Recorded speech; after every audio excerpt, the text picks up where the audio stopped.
শিক্ষা ক্ষেত্রে যেটা আগেও বললাম, তার সাথে হলো উচ্চশিক্ষা, কি মিউজিক কলেজ, কি ডিগ্রি কলেজ, কি টেকনিক্যাল কলেজ, অসংখ্য লেকচারারের পোস্ট, ফ্যাকাল্টির পোস্ট খালি আছে। এগুলো নিয়োগ করার কোনো প্রশ্ন নেই। টিপিএসসিকে দেওয়া হয়, কদিন বাদে আবার ক্যান্সেল করা হয়। এখানে শেষ না, এই সমস্ত কলেজগুলো চালানোর জন্য যখন টিচার নেই, তখন যে গেস্ট লেকচারার দিয়ে চালানো হয়। এই গেস্ট লেকচারারদের ক্ষেত্রেতে ইউজিসির একটা গাইডলাইন আছে।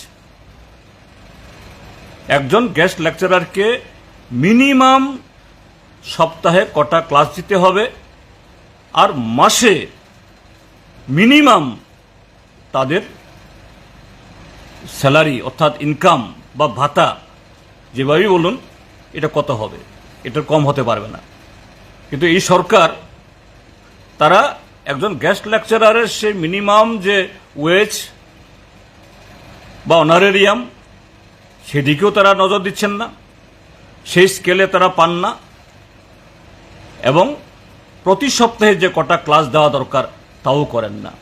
তো এইভাবে গোটা শিক্ষা ব্যবস্থাকে যেভাবে এই নষ্ট করে দেওয়া হচ্ছে, এটা অত্যন্ত দুর্ভাগ্যজনক।